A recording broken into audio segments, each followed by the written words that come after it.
हे कृष्ण करुणा सिंधु दीनबन्धो जगत्पते गोपीश गोपिका कांत राधा कांत नमस्ते।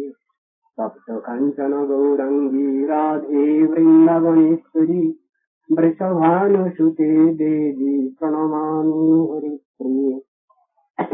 वृंदायै तुलसीदेव्यै प्रियायै केशवस्य च कृष्ण भक्ति प्रवे देवी सत्यवत्यै नमो नमः। नारायणं नमस्कृत्य नरं चैव नरोत्तमं देवीं सरस्वतीं व्यासं ततो जयमुदीरये। मञ्चाकल्पतरुभ्यश्च कृपा सिन्धुभ्यैव च पतितानां पावनेभ्यो वैष्णवेभ्यो नमो नमः। श्री कृष्ण चैतन्य प्रभु नित्यानंद श्री अद्वैत गदाधर श्रीवासादि गौर भक्तवृंद। हरे कृष्ण कृष्ण कृष्ण हरे हरे हरे राम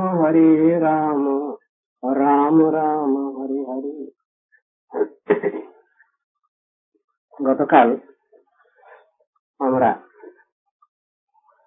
একাদশী বা হরিবাস ব্রত সম্বন্ধে প্রথমে আলোচনা আরম্ভ করেছিলাম। আজ কোন বিশেষ কারণে সেই আলোচনারই আবার কিছুটা আরম্ভ করতে হচ্ছে।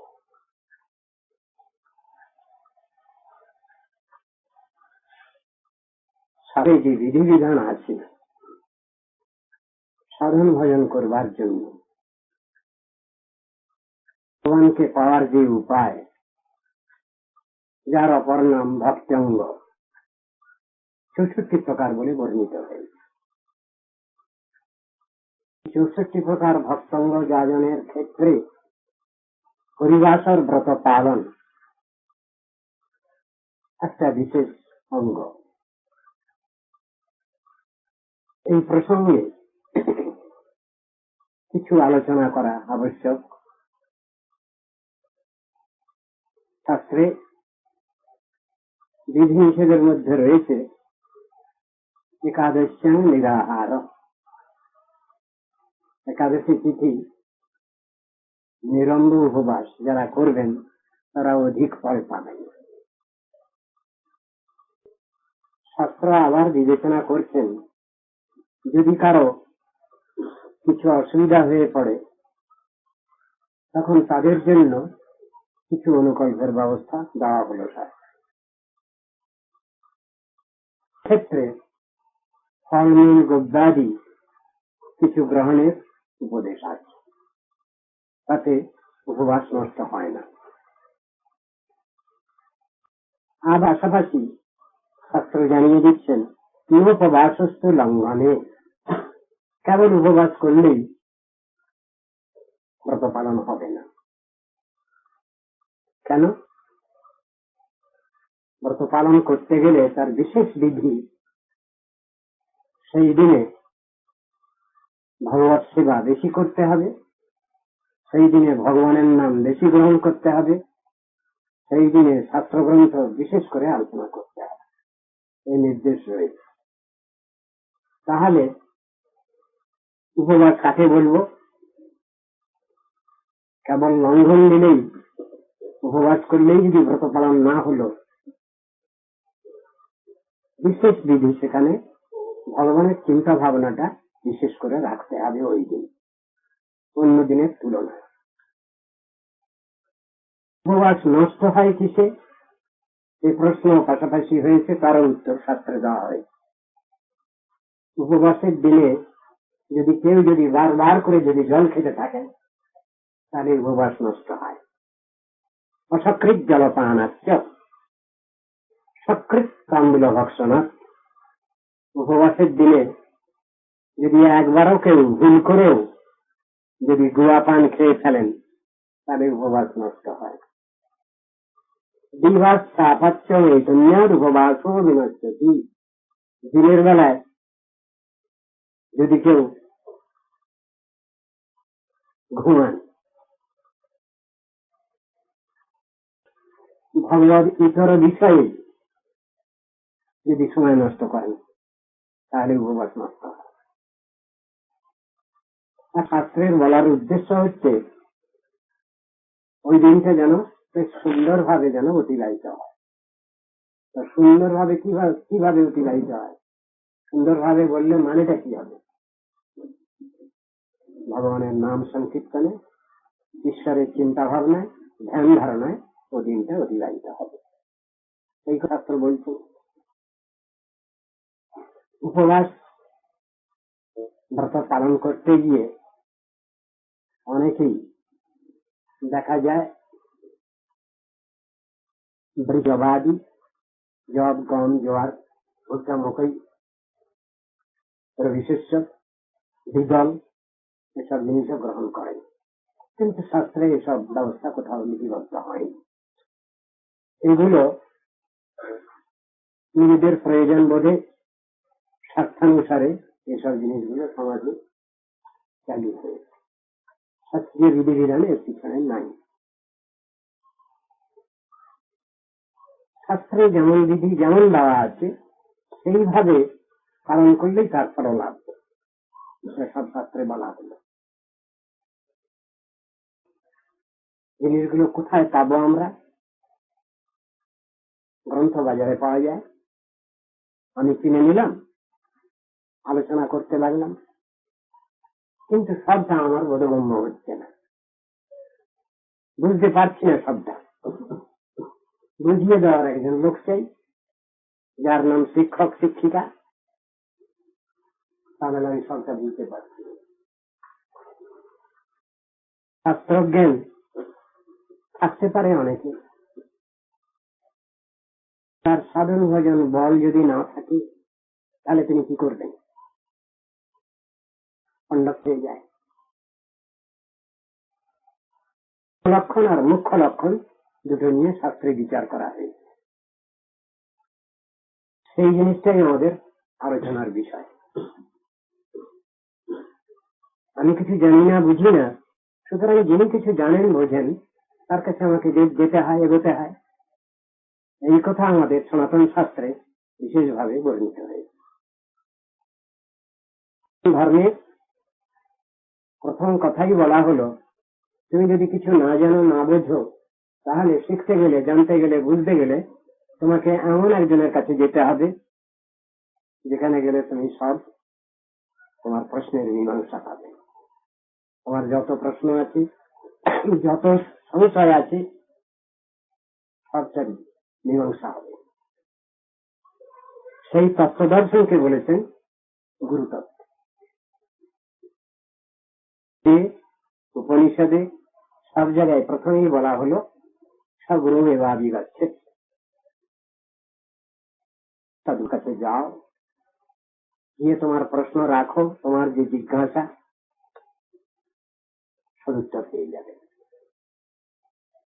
আমাদের মনের মধ্যে, হৃদয়ের মধ্যে যত সংশয় আছে, যত সন্দেহ আছে, যত প্রশ্ন আছে, সবটারই মীমাংসা সেখানে খুঁজে পাবে। সে যেতে গেলে আমি জিজ্ঞাসু, প্রশ্নকারী, আমারও কিছু যোগ্যতার প্রয়োজন। সেই যোগ্যতা কি? গীতায় উত্তর দিলেন, তদ্বিদ্ধি প্রণিপাতেন পরিপ্রশ্নেন সেবয়া উপদেক্ষন্তি তে জ্ঞানং জ্ঞানিনঃ তত্ত্বদর্শিনঃ। তত্ত্বদর্শী গুরুর কাছে তুমি যাও, তার কাছে তুমি প্রশ্ন রাখো, তোমার যাবতীয় প্রশ্ন। জিজ্ঞাসু হয়ে উপস্থিত হচ্ছেন, তারও তিনটে গুণ থাকার প্রয়োজন হচ্ছে। প্রণিপাত, আমি কিছু জানি না, বুঝি না, আমাকে বুঝিয়ে দেন, জানিয়ে দেন, শিখিয়ে দেন, এমন ভাব। পরিপ্রশ্ন, জানবার বুঝবার আগ্রহ নিয়ে প্রশ্ন, আমি জানবো, শিখবো, বুঝবো, এই ভাবটা ভিতরে থাকবে। সেবয়া, সেবা বৃত্তি, সার্ভিং টেম্পারামেন্ট, এটা থাকলে পরে তবে উত্তরদাতা প্রশ্নকারীর কিছু উত্তর দিতে পারে। যদি তিনটে গুণ না থাকে তাহলে উত্তরদাতা প্রশ্নকারীর কোন উত্তর দিতে বাধ্য নন, তা দেবেন না, এ কথাও বলা আছে।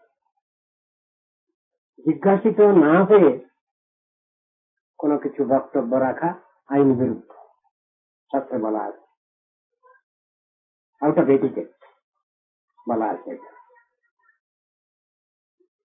সদ্গুরুর কাছে তাহলে যেতে হবে ওই অবস্থা নিয়ে, আমি কিছু জানি না, বুঝি না, আমায় বুঝিয়ে দেন, জানিয়ে দেন, শিখিয়ে দেন, এই ভাবটা নিয়ে। গুরুর লক্ষণের ভিতরে, সদ্গুরুর লক্ষণের ভিতরে সেখানে বলছেন শ্রোত্রিয়ম, যিনি শাস্ত্র পারঙ্গত, নিখিল শাস্ত্রে যার অধিকার আছে, যিনি আশ্রিত জনের, শিষ্যের যাবতীয় প্রশ্নের মীমাংসা দিতে পারেন, ওটা তার জানা আছে। কোন প্রশ্নের উত্তর হবে না এমন নাই, সব প্রশ্নের উত্তর শাস্ত্রে বোঝানো আছে, দেওয়া আছে। ক্ষত্রিয় শব্দ ব্যবহার করেছেন। শাস্ত্র পারঙ্গত সেই সদ্গুরু, তার বিশেষণ হল এই দুনিয়া সঙ্গে সঙ্গে প্রশ্ন করে ফেলবে। শাস্ত্রজ্ঞান তো বহু লোকই থাকতে পারে, ক্যান কোট স্ক্রিপচার, শয়তানও শাস্ত্র বলিয়া ওড়াতে পারে। তাহলে কি প্রভাব হলো? তাহলে সদ্গুরু কাকে বলি? তখন বলছেন ব্রহ্মনিষ্ঠাম, এই হলো শ্রেষ্ঠ গুণ সদ্গুরু। ব্রহ্মনিষ্ঠাম মানে ভগবানকে তিনি অত্যন্ত ভালোবাসেন, ভক্তকে তিনি অত্যন্ত ভালোবাসেন, ভগবানকে এমন ভালোবাসেন তার তুলনা নেই। তাকে এত বিশ্বাস করেন এবং তারপরে এত নির্ভর করেন যে নির্ভরতা দুনিয়ার কোন লোকের হবে না, হয় না, কখন সাধারণে দেখা যায় না। আমরা যেটা চাই সংসারে ততটুকু যদি না পাই তাহলে ভগবানের প্রতি ভক্তি আমাদের শেষ। তার অসুখ করেছে, ঠাকুর এর অসুখটা সারিয়ে দিও, তোমাকে এইরকম পূজা দেব। ছেলের কর্মফল, মা বাপ গার্জিয়ানের কর্মফল, দুটো তো এক নয়। যদি তার জমার ঘর খুব কম থাকে তখন সে হয়তো সুস্থ হলো না, তখন আমি সুবিধাবাদী, আমি তখন ভগবানকে নাকচ করে দিলাম, ভগবান তেমন কিছু নেই, এটাকে বাঁচাতে পারলেন না। কিন্তু শাস্ত্রে লেখা আছে কি কি ব্যবস্থা নিচ্ছেন তিনি? যদি আমাদের সুপ্রিম গার্জিয়ান, দায়িত্ব তো তার আছেই, কিন্তু সেই দায়িত্বটা তিনি কিভাবে পালন করছেন? মানুষকে তিনি সৃষ্টি করেছেন, তাকে স্বাধীনতা দিয়েছেন, তাকে health, wealth, wisdom, honour, pleasure সব দিয়েছেন। একটা জিনিস জানি, ওটা ভগবান তার হাতে রেখে দিয়েছেন, নিজের হাতে, পোর্টফোলিও, পিস অফ মাইন্ড, মানসিক শান্তিটা দেননি ভগবান, ওটা হাতে রেখে দিয়েছেন। কেন? যদি আমার সৃষ্ট ছেলেমেয়েরা যদি আমার উপর উল্টোপাল্টা চিন্তা ভাবনা রাখে, কখনো সে এই শান্তি লাভের জন্য আমার দিকে এগিয়ে আসবে। ওই জন্য চিন্তাটা রাখা আছে। স্নেহময়, দয়াময় ভগবান, সেই জন্যই ওই বিবেচনাটা রেখেছেন। তাকে কোনো কারণে ভুল বোঝা উচিত নয়, যদিও আমরা প্রায় প্রতি ক্ষেত্রেই ভগবানের উপর দোষারোপ করে ফেলছি। ভগবান এটা কেন করলেন, ওটা কেন করলেন, সকল ভগবানকে কারণ দর্শানো একটা আমাদের অভ্যাসের মধ্যে দাঁড়িয়ে গেছে। কিন্তু জিনিসটা তা নয়। আমরা ভগবানের পরে নির্ভর করব, শ্রদ্ধা ভক্তি রাখা মানে এমন নয় আমি যা চাইব ভগবান তাই ব্যবস্থা করে দেবেন, এর অর্থ কিন্তু শ্রদ্ধা ভক্তি নয়। তিনি যদি supreme guardian, supreme spiritual guardian, তিনি তো আমার ভালো মন্দ সব জানেন, আমাদের ভালো মন্দ সব জানেন, তারপরে নির্ভর করতে হবে। এবং এই নির্ভর করাটাই সব থেকে বড় জিনিস। এই নির্ভরতা যদি আমরা হারিয়ে ফেলি তাহলে আমরা আমাদের নিজেদের যে সাধর্ম, যে কর্তব্য, বুদ্ধি, দায়িত্ব, এর থেকে দূরে সরে গেলাম। এই কথাই শাস্ত্রে বোঝানো আছে। তাহলে কি করব? ভগবানের পরে নির্ভর করতে হবে, তার একান্ত ভক্তের পরে নির্ভর করতে হবে। তো গুরুতত্ত্ব হচ্ছে সেই ভগবানের একান্ত ভক্ত, তাকে বলে গুরুতত্ত্ব। হয়েছে উত্তরও রয়েছে, বন্দনা প্রণাম মন্ত্রের মধ্যেও আছে। এক জায়গায় বলছেন কৃষ্ণ বন্দে জগৎ গুরু। কি অর্থ হবে? জগৎগুরু কৃষ্ণকে প্রণাম করি প্রণাম মন্ত্রের মধ্যে। বলব কৃষ্ণই জগৎগুরু, তাহলে জগৎগুরু শব্দের আরো কিছু অর্থ আছে কিনা? নিজে যখন গুরুরূপে এই জগতে আবির্ভূত হন, শিক্ষাদান করেন, সেই ক্ষেত্র হচ্ছে এইটা। তাদিকে প্রণাম করছেন তাকে কৃষ্ণ বন্দে জগৎ। কিন্তু তত্ত্ব যে একটি পৃথক জিনিসও আছে, ট্রান্সপারেন্ট মিডিয়াম, যেখান থেকে সব সাধন ভজনের সব শিক্ষা পাই আমি, তাকেও তো অস্বীকার করা যায় না, তাকে তো চলতে হচ্ছে আমাকে। দীক্ষাগুরু একাধারে তিনি শিক্ষাগুরু, মহান্ত গুরু, ভজন গুরু, বর্তমান প্রদর্শক গুরু, সবই গুরুতত্ত্বের মধ্যে যত ফাংশন আছে খুঁজে পাওয়া যাবে। কথাতেই বলছেন বৈষ্ণব তত্ত্বের কথা, ভক্ত তত্ত্বের কথা, সব সব সুযোগ আমার হচ্ছে না, সেই জন্য শিক্ষাগুরু মেনে নিতে হবে। তাদের কাছে বিভিন্ন সময় বিভিন্ন উপদেশগুলো, বিভিন্ন প্রশ্নের উত্তর পেয়ে যাই, প্রয়োজন হচ্ছে। তত্ত্ব দর্শন বলতে গিয়ে বুঝাতে গিয়ে বলছেন হরি গুরু বৈষ্ণব তিন তত্ত্ব। তা গুরুই শ্রেষ্ঠ বৈষ্ণব হলেও বৈষ্ণব তত্ত্বের প্রয়োজন আমার বিভিন্ন শিক্ষা গ্রহণের জন্য। উপাখ্যান আছে অবধূতের উপাখ্যান। যদুরাজ যখন তার রাজপথ দিয়ে যাচ্ছেন প্রজাগণের সমস্ত সুখ সুবিধা অসুবিধা দেখবার জন্য, বুঝবার জন্য, ভোরবেলায় তারই রাজধানীতে রাজপথের উপরে এক বৃক্ষতলে একজন সাধু সবসময় বসে আছে, তার নামই হলো এই অবধূত। শীত গ্রীষ্ম বর্ষা সবসময় একই অবস্থা পায়, মুখে তার হাসি সবসময়, কখনো দুঃখের কালিমা স্পর্শ করছে না সেই অবধূতের। যাত্রের মুখে যদুরাজ তাকে দর্শন করেন, কিন্তু গিয়ে তার কাছে একটু বসবেন সে অবসর তার হয় না। একদিন তিনি ফিরবার পথে সাধুর কাছে গিয়ে বসে পড়লেন। আপনি এইখানেই থাকেন, আমি তো যাতায়াতের মুখে সবসময় আপনাকে দর্শন করি, কিন্তু একই অবস্থায় সবসময় আপনাকে দেখি। শীত গ্রীষ্ম বর্ষায় আপনার কোনো কষ্ট দেখি না, মুখ বিকৃতি দেখি না, কষ্টের কোনো চিহ্ন দেখি না, সবসময় আপনি আনন্দে রয়েছেন সবসময়। আমি তো রাজা, আমার মানসিক শান্তি নাই, বড় দুশ্চিন্তা দুর্ভাবনা। আপনি এই শান্তি কোথা থেকে পেয়েছেন? আমাকে এই শান্তির একটু অধিকার দেবেন? যদুরাজ প্রশ্ন করে বসলেন।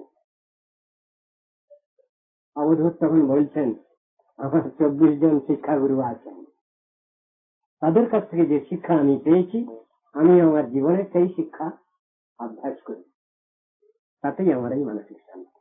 বলুন একবার আপনার সেই শিক্ষাগুরু বর্গের কথা একটু শুনি আমি। প্রথমেই বললেন ক্ষিতি অতেজ মরুদ্গম, মানে আকাশ বাতাস আগুন জল মাটি, এদের কাছ থেকে আমি এই শিক্ষা পেয়েছি। সর্বং সাহা পৃথ্বীদেবীর কাছে আমি ধৈর্য গুণ শিক্ষা লাভ করি। যার কাছ থেকে যে শিক্ষা পেয়েছেন সব বলে যাচ্ছেন একদিন 24 গুরুর ইতিহাস ভাগবতে বর্ণনা আছে। বিভিন্ন ধরনের আত্মকল্যাণ সূচক শিক্ষা গ্রহণ, এটাও আমাদের জীবনের প্রয়োজন আছে। সব শিক্ষার মধ্যেই আছে আমি কিছু জানি না, বুঝি না, আমি কিছু শিখবো, জানবো, বুঝবো। এই ভাবটা একজন সাধক সাধিকার ভিতরে সবসময় থাকবে, তাহলেই আমাদের কল্যাণ। এটা শাস্ত্রে বোঝানো হয়েছে। ধর্মের কথা যখনই আলোচনা হয়েছে তখনই প্রথম উত্তর এসেছে সনাতন ধর্ম গুরুবাদী ধর্ম।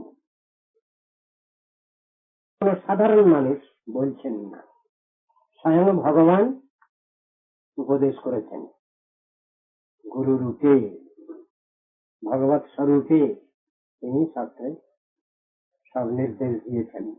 সেই অনুসারে আমরা সেসব শিক্ষা গ্রহণ করব। এই কথাটা বিশেষ ক্ষেত্রে বোঝানো হয়েছে। ধর্ম কি? গুরুবাদী ধর্ম। প্রথম কথা, শিখতে গেলে একজনের অনুগত হতে হচ্ছে, আনুগত্য করতে হচ্ছে। শিখতে গেলে শিক্ষকের কাছে যাচ্ছে, শিখতে গেলে শিক্ষিকাদের কাছে যাচ্ছেন, তাহলে শিক্ষা মিলছে না। অক্ষর শিখতে গেলে গুরুমশাই দরকার। ক্রমশ ক্রমশ শিক্ষার যত উন্নত অবস্থা, আমাকে সেই রকম ধরনের শিক্ষককে গ্রহণ করতে হচ্ছে। গুরু ত্যাগের কোন প্রশ্ন আসে না। অনেকের ধারণা গুরু বোধহয় ত্যাগ হয়ে গেল, কিন্তু গুরু ত্যাগ হবে কি করে? যারা অক্ষর শিখেছি আমি ত্যাগ করে দেই, তাহলে তো অকথা ভুলে যাবো, আমি আমার মনে থাকবে না।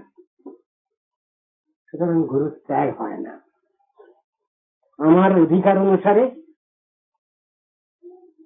তৎপাদ অধিকারী গুরুকে গ্রহণ করা, এই জিনিসটাই শাস্ত্রে বোঝানো আছে। এটা অনেকের বোধগম্য হচ্ছে না। জিনিসটা গুরু ত্যাগ হয় না। যদি আমি গুরু ত্যাগ করি তাহলে তার সব শিক্ষা দীক্ষা সবই ভুলে যাবো, আমি মনে থাকবে না, মনে করবো না। আমি চিন্তাটা হলো এই। দ্বিতীয় কথায় বলছেন সনাতন ধর্ম হলো বেদনিষ্ঠ ধর্ম, বৈদিক বিচার সমন্বিত। সেখানেও তুলনামূলক বিচার, কম্পারেটিভ স্টাডি। বেদ প্রাকৃত কিছু নয়। বর্তমানে শুনছি বেদ নাকি প্রাকৃত। বছরের মধ্যে অনেকে বলছেন, শুনছি অনেকের কাছে, বেদ নাকি প্রকৃতি জাত, প্রকৃতি থেকে নাকি বেদ সৃষ্টি হয়েছে। বাজি কথা এগুলো। আমাদের সন্ধর্ম বেদ এই শিক্ষা দেননি। ভগবানের নিঃশেষিত বাণী, অপৌরুষীয় বাণী, তার নাম হলো বেদ। এবং বলছেন ইনডাইরেক্ট স্পিচ, বেদদের সোজাসুজি উপদেশগুলো নেই, ঘুরিয়ে ফিরিয়ে ভাব বাচ্চে উপদেশ। এটা করলে হয়, এটা করা ভালো, এইভাবে ভগবান স্বয়ং যেখানে উপদেশ দিচ্ছেন গীতা ভাগবত, এতে অধিক শক্তি প্রয়োগ করা আছে, ক্ষমতা ভগবানের। সেই জন্য এটা আলোচনা করলে আমরা ফল অনেক তাড়াতাড়ি পাচ্ছি। বেদবাদ বলেছেন, ভাগবতের মধ্যেই নির্দেশ রয়েছে পরোক্ষবাদ বেদোয়ম বালানাম অনুশাসনম। বাচ্চাতে এসে কেটে ওষুধ গিলবে না, তখন কি করেন গার্জিয়ান? মা কি করেন? সেই ওষুধের ভিতরে সিরাপি বেশ মিশানো হয়েছে, এটা মিষ্টি মিষ্টি, খেয়ে ফেলো বাবা, এই মিষ্টিগুলো তোমার জন্য রেখে দিয়েছি, তোমার শরীর ছেড়ে গেলেই এটা দেবো। বেদও সেই রকম করেছেন। ওই রকম প্রলোভন কিছু দেখিয়ে তিনি আমাদের দিয়ে ভালো সদনুষ্ঠান করিয়ে নিচ্ছেন। এগুলো বোঝানো হয়েছে। ভগবানকে ভালোবাসতে গেলে যেসব প্রসিডিওর রয়েছে শাস্ত্রে, সেই প্রকার, যারা বর্ণম ভক্তাঙ্গ, ভক্তি অঙ্গ, তারই মধ্যে একাদশী ব্রত, হরিবাসর তিথি, কৃষ্ণ ব্রত বাসর, এগুলো সব বর্ণনা আছে। ওগুলো পালন করলে ভগবানের ভক্তি হয়, ভগবান খুশি হন, সন্তুষ্ট। একাদশী তিথিকে বলা হচ্ছে হরিবাস তিথি, মাধবী তিথি বলা হয়েছে, মাধবীয় তিথি বলা হয়েছে। শব্দটা তো কৃষ্ণ, তাহলে মাধবী বললে কি মানে হবে? কৃষ্ণা না, স্ত্রীলিঙ্গে মাধবী। মাধবীয় তিথি মানে কৃষ্ণ সম্পর্কিত, ভগবত সম্পর্কিত তিথি। ওটা করলেও ভগবান খুশি হন, শাস্ত্রে বুঝানো আছে। খুশির দিন, উপবাসের দিন যে নিষেধ গুলো আছে ওগুলো ছাড়তে হয়। তাহলে অসকৃত জলপান হচ্ছে বারবার, জল কেউ খেতেও বলবেন না আর কেউ খাবেন না বারবার। সবগুলো ভক্ষণ আছে। একবার যদি পানগুয়া খাওয়া হয়ে যায় ভুল করেও, তাহলে উপবাস নষ্ট হয়। শরীর সুরা আছে, তথাপি দিনের বেলায় কেউ দিবানিদ্রা যাচ্ছে, উপবাস নষ্ট হলো। ভগবতের বিরোধী যেসব চিন্তা ভাবনা, বিচার, কর্ম, সেইগুলো করা নিষেধ আছে ওই দিন। সেগুলো করলেও ব্রত নষ্ট হয়ে যায়, উপবাস নষ্ট হয়ে যায়। কথাগুলো বলা আছে। আমরা গুরুজি উপদেশ দেবেন পজিটিভ সাইড, নেগেটিভ সাইড দুদিকে। এমনি একটা আমরা শুনতে পাই, সৎসঙ্গে স্বর্গবাস, অসৎসঙ্গে সর্বনাশ। ওনার কথা আছে। সংস্কৃতি আমরা পাই সংসর্গ যা দোষ গুণা ভবন্তি, সঙ্গের দ্বারা ভালোটাও হয়, খারাপটাও হয়। ভালোটা আমি নেব, খারাপটা আমি ছাড়বো, এটাই হচ্ছে শাস্ত্রের উপদেশ। সেই কথাই ভাগবতে বলছেন, কত দুঃসংযম সৃজ্য সৎসু সজ্জিত বুদ্ধিমান। বুদ্ধিমান বুদ্ধিমতী যারা, তারা কি করবেন?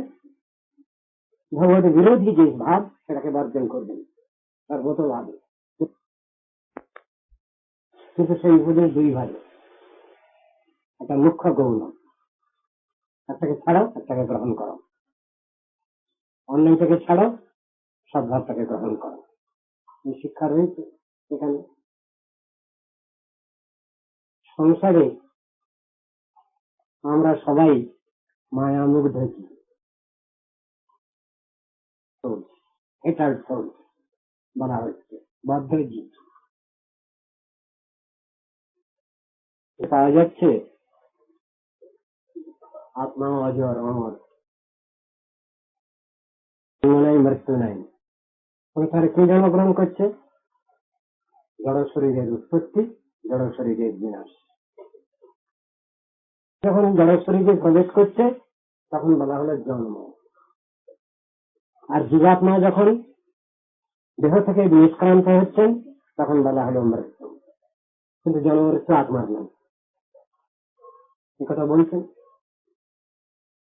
বেদে, উপনিষদে, গীতা, ভাগবতে, সব জায়গায় আত্মদর্শন ব্যাখ্যা করা হয়েছে। ন জায়তে ম্রিয়তে বা কদাচিন্নায়ং ভূত্বা ভবিতা বা ন ভূয় অজো নিত্য শাশ্বতোয়ং পুরাণো নহন্যতে হন্যমানে শরীরে নৈনং চিন্নন্তি শস্ত্রাণি নৈনং দহতি পাবক ন চৈনং ক্লেদান তাপো ন শোষয়তি মারুত अच्छेद्योयम राज्योयम अक्लिद्ध अशिष्य एवच नित्य सर्वगत स्थानुरचालोयम सनातन। আত্মদর্শন ব্যাখ্যা করছেন, একে জলে ভিজানো যায় না, আগুনে পোড়ানো যায় না, বায়ুতে শুষ্ক করা যায় না, সেই জিনিস হলো আত্মা। সেই আত্মা যদি নিত্য শুদ্ধ বুদ্ধ, তাহলে সেই আত্মার বন্ধন লেখা কখন এলো? প্রশ্ন হতে পারে। যে জীবাত্মা না হতো, যে জীবাত্মার স্বরূপ শুদ্ধ স্বরূপ, সেই জীবাত্মার কখন বদ্ধ হলো? শাস্ত্রে এই প্রশ্ন এসেছে, এর উত্তর দেওয়া আছে। সৃষ্টি হয়েছে, তার স্বরূপ ব্যাখ্যা করেছেন জীবের। ভগবান অনন্ত বিশ্ব সৃষ্টি করেছেন। বৃক্ষ, তৃণ, গুল্ম, লতা, পাখি, পশু, মনুষ্য গোষ্ঠী, দৈত্য, দানব, সবই ভগবানের সৃষ্টি। প্রশ্ন করছিলেন ভূত প্রেত এসব কি আছে না এসব বাজে কথা? আচ্ছা, আরেক লোকাল বাজে কথা নয় কিছু। তাহলে সেই অনন্ত শক্তিমান ভগবান তার অনন্ত শক্তি বলে সবকিছুর সৃষ্টি করছেন, তারই কৃপা প্রভাবে সবকিছুর স্থিতি এবং তারই ইচ্ছা প্রভাবে আবার প্রলয়, জগতের ধ্বংস। সর্বই মালিক ভগবান, তথাপি একজনকে গৌণ সৃষ্টির দায়িত্ব দিয়ে রেখেছেন ভগবান, যার নাম লোকপিতামহ ব্রহ্মা। বিষ্ণু জগৎ পালন করছেন, রুদ্র মহাকাল মূর্তি, তিনি প্রলয় ঘটিয়ে দিচ্ছেন। মহাকাল শব্দ থেকে মহাকালী শব্দ পেয়ে। আমরা শিব শিবানীকে কিভাবে দর্শন করব? শিব শিবানীকে সাধারণ মানুষ একরকম দেখছে, আমরা কিভাবে দর্শন করব? যারা ভগবত ভক্ত তারা কিভাবে দর্শন করবেন? তত্ত্ব দর্শন, তাদের চিন্তাটা কি থাকবে? শ্রেষ্ঠ বৈষ্ণব শিব ঠাকুর এবং শ্রেষ্ঠ বৈষ্ণবী শিবানী, ব্রহ্মানী, ওই রকম ধরনের কথা শাস্ত্রে বোঝানো আছে। সেটা তো সকলের চিন্তায় আসছে না। গৌণ সৃষ্টি করছেন, শিব ঠাকুর গৌণ প্রলয় ঘটাচ্ছেন, কিন্তু মূল মালিকানা ভগবানের হাতে। তার ইচ্ছা মাত্রই, সংকল্প মাত্রই সবকিছু বল।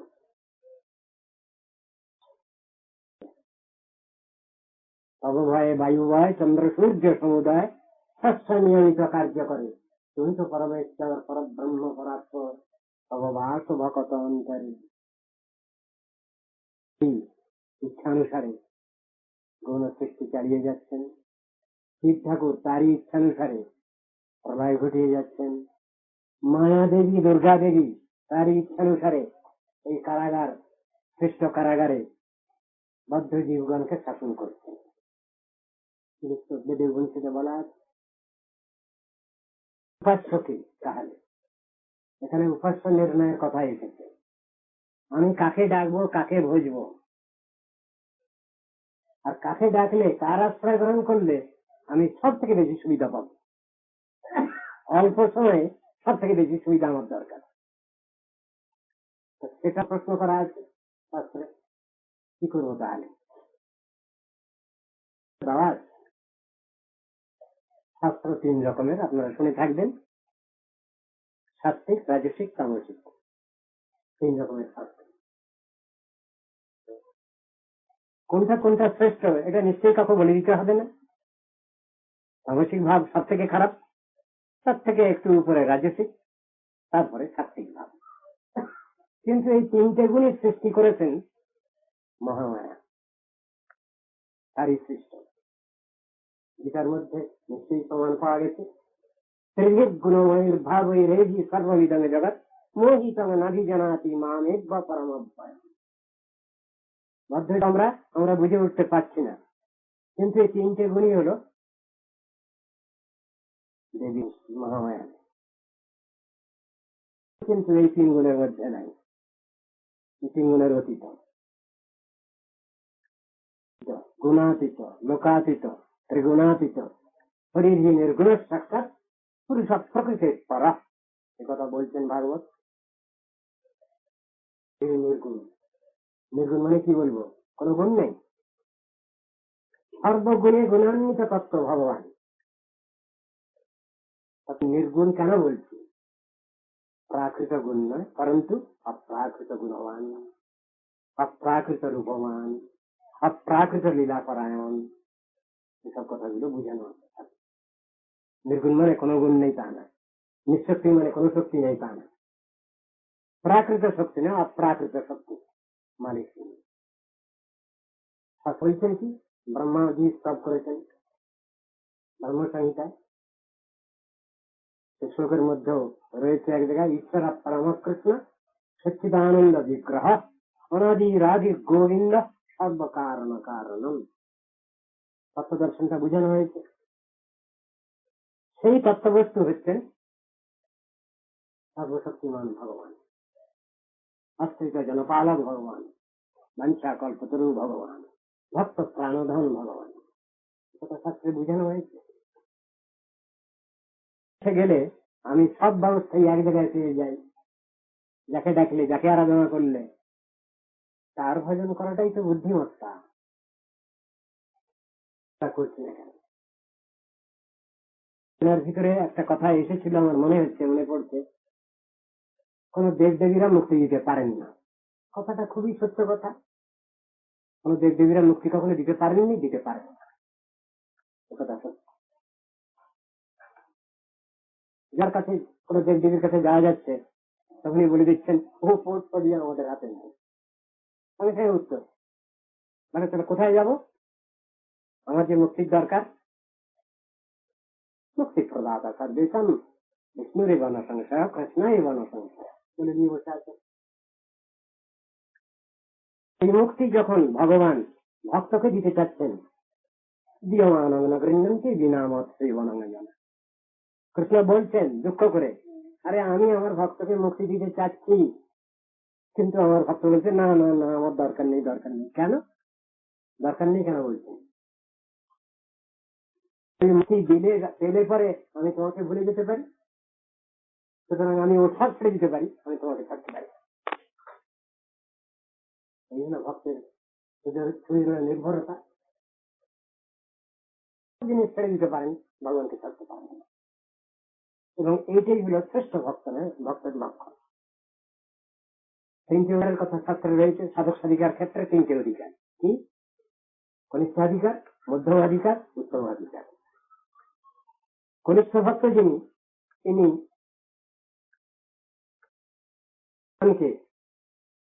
যতটা মানেন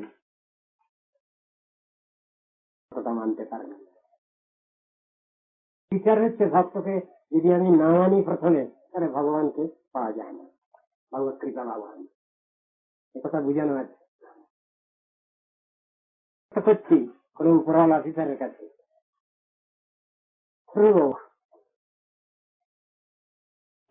অ্যাপ্লিকেশনটা গ্রান্টেড হয়, আইনে আছে, ডাইরেক্ট করার ক্ষমতা নেই আমার, ডাইরেক্ট করলে কোনো কনসিডারেশন নাই। কিন্তু যদি রেকমেন্ডেশন থাকে, তাহলে তাড়াতাড়ি করে কেসটা টেক আপ করা হয়। আমি পেয়ে যে ব্যবস্থাটা করতে হবে। এই জন্যই শাস্ত্রে বলা হলো, বৈষ্ণবের আবেদনে কৃষ্ণ দয়াময়, মহান পামর প্রতি হবেন সদায়। রেকমেন্ডেশন, ওটা খালি করে কেসটা টেক আপ করা যায়, ভগবানের ক্ষেত্র নেই। উদাহরণ শাস্ত্রে দেওয়া আছে।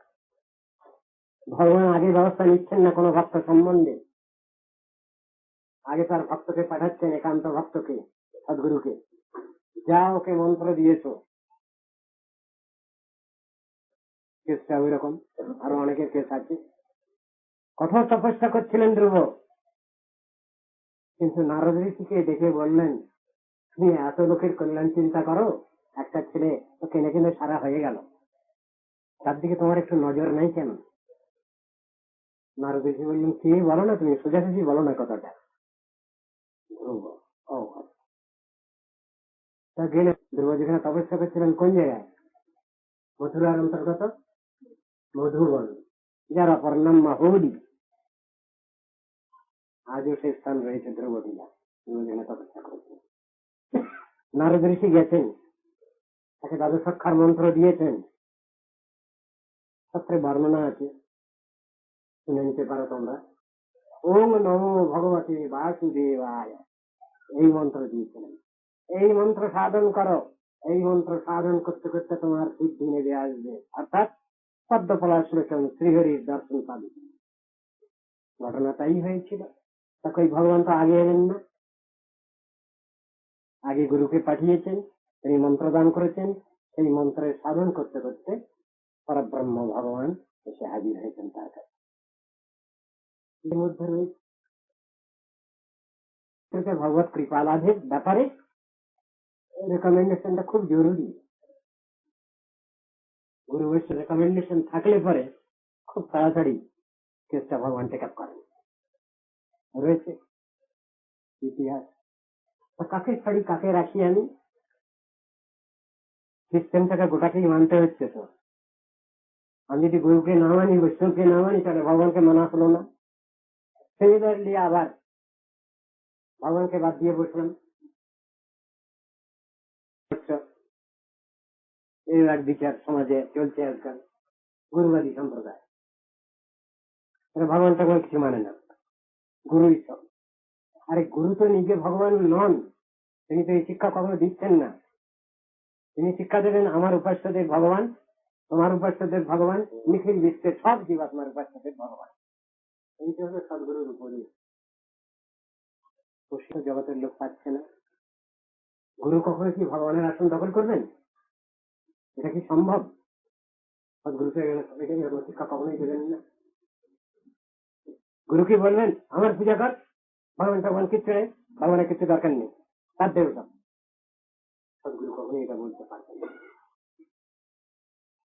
কৃপা প্রভাবে ব্রহ্মা শিবাদি দেবতা সব কিছু ক্রিয়াশীল হচ্ছেন যার কৃপায়, দয়ায়। তাকে বাধ্য হয়ে চলবে? ভাগবতের মধ্যে সব রয়েছে না, ইয়ং ব্রহ্মা বরুণেন্দ্র রুদ্র মূর্তি দিব্যই বেদৈসাঙ্গ পদক্রমোপনিষদের গায়ন্তি জং সামদা ধ্যানাবস্থিত তদ্গতেন মনসা পশ্যন্তি জং যোগিনো যস্যন্তং ন বিদো সুরাসুরগণা দেবায় তস্मै নমঃ। কৃষ্ণকে প্রণাম করছেন। শিবাদি বন্দিত পাদ পদ্মজে ভগবান। ভগবান সৃষ্টি করেছেন ব্রহ্মাকে, ভগবান তো সৃষ্টি করেছেন শিবকে, ভগবান তো সৃষ্টি করেছেন সব বিশ্ব ব্রহ্মাণ্ডকে, সব দেব দেবীকে। এই কথা তো আর গোপনীয় নয়, প্রকাশিত বস্তু। প্রজাপতি